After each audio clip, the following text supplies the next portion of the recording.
24 বোতল ফেন্সিডিল সহ নেশা কারবারি সুমন বিশ্বাস আটক। পিয়ারবাড়ি থানার পুলিশের সফল অভিযানে বিলোনিয়া রাজনগর এলাকার সুমন বিশ্বাস বয়স 35 নামের এক নেশা কারবারি আটক হয়েছে। পুলিশের হাতে ধরা পড়ার সময় তার কাছ থেকে 25 বোতল ফেন্সিডিল উদ্ধার করা হয়।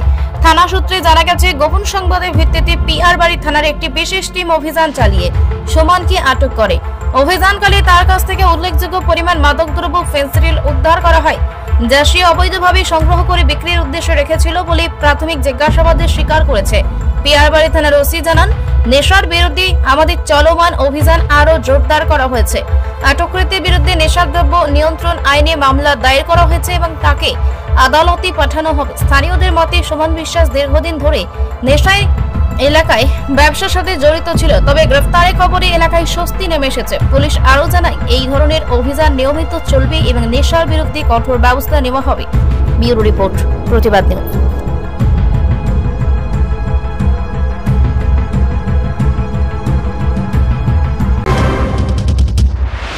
আজকে আমরা রাতের বেলা পিয়ারবাড়ি থানাধীন রাধানগর 3 নম্বর টিলা এলাকাতে রান্নামুড়া আউটপোস্টের OC Nirendra Varma vehicle checking করছিলেন।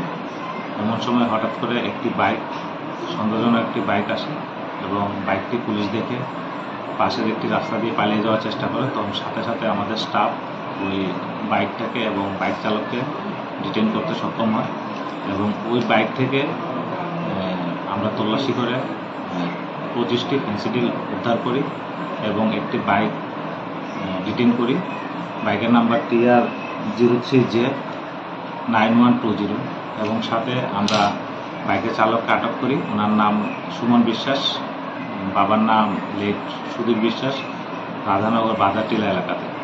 তো আমরা এখন একটি NDPS ধারায় মামলা নিচ্ছি এবং এই ব্যাপারে আমরা তদন্ত করছি এবং উনি এই মালগুলো কোথা থেকে এনেছেন এবং কোথায় এগুলো পাচার করবেন এবং এর সাথে কে কে জড়িত আছে এগুলো আমরা তদন্ত করছি। তদন্ত করে বের করে ওদের বিরুদ্ধে আমরা আইনগত ব্যবস্থা নেব।